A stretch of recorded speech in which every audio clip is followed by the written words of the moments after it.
October 4th of this year, I gave the defendant the proper 30-day notice demanding possession of my property because of non-payment of rent. Well, okay, let me stop you there. Okay. A 30-day can't be the subject of a non-payment of rent action. Okay. So. All right. Do you want her to move, or are you just terminating her tenancy?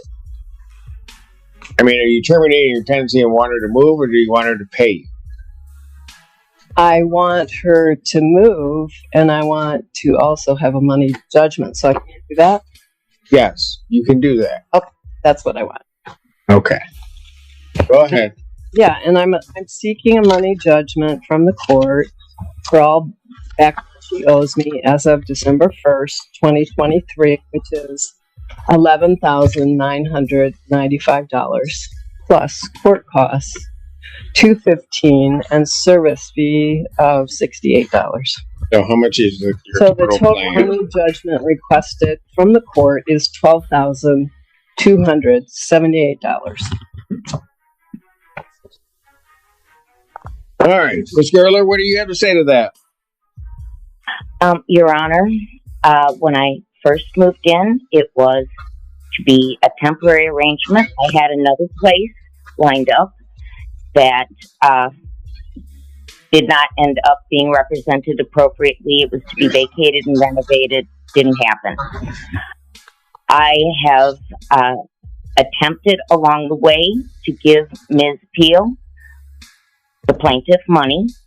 I became extremely ill with COVID, which I have long COVID, along with 2 other disabilities. When I became behind in rent because of illness and sought help from local agencies, the plaintiff was offered money from Faith in Action, and she declined those monies. And there were other monies from other agencies that would have been available that would have satisfied my arrearages at that time of $2,985. Declining those monies led me to believe that she simply wanted me to move out. So I tried to start packing possessions, became ill with COVID again. I have, in the court documents, outlined to you the many times since then that I have been afflicted with every COVID variant. I already have a serious, extreme condition of electrohypersensitivity. Today we are going to dive into a heated landlord-tenant dispute that wastes no time sparking tension. The judge immediately corrects the landlord's filing approach, making it clear that a 30-day notice doesn't fly for non-payment cases. But the landlord holds firm, demanding not only possession, but also over $12,000 in back rent and fees. It's a powerful opening, with the stakes high and the courtroom tone already razor-sharp. Be exposed to Wi-Fi, wireless meters, be near cell towers. I need a rural environment. I no longer have a vehicle. I cannot use cell phones, smartphones, computers due to my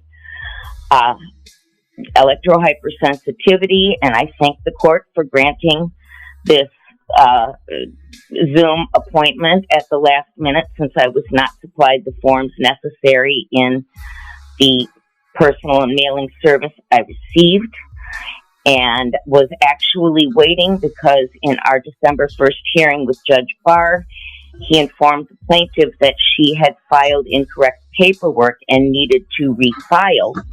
So I have been waiting for that paperwork to come, which I don't know, something changed and was not necessary. But What incorrect paperwork? I don't have a notice to that. Well, and that's whatever happened, Your Honor. That's what I heard in court, and I'm not privy to what happened thereafter. I am chronically ill, Your Honor. When I get well, Ma'am, I hold cannot on. work. Yes, ma'am. I spoke with my attorney counsel yesterday, and she said my paperwork was fine. I think it was just not clear to Judge Barr what I wanted because I didn't know how to present my case. So, Well, But- yeah, I actually see what Judge Burke is saying right now. Well, you filed 2 different notices. That's why. I got it. It's fine. I think. Hold on. That's not that. Right. You filed 2 different ones, but you got, it appears to me, the correct paperwork. Right. Your Honor, So- just to respond, that's what I heard from the judge. And my legal Yeah, but counsel, this is another judge saying that that's wrong. It's correct. and that's fine. I have no problem, but I was Okay, waiting good. on that paperwork. I know that the plaintiff is someone who tries to do things appropriately, but what did not happen appropriately with this home that has been a long time rental is that there is no certificate of compliance on file with the township. And the Okay, so application- when are you going to move then?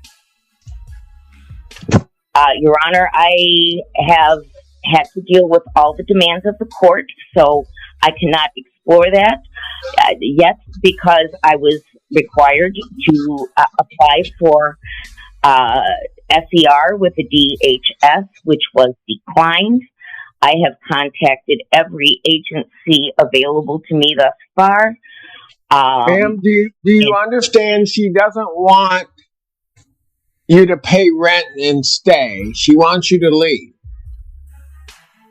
I understand that, sir, but to comply with the court and the paperwork required for this hearing, DHS, that's where I have put my first attentions. I have been packing and moving things out of the house, which they have witnessed, but because of my extreme sensitivities, it is not easy for me to find a place where I can live safely.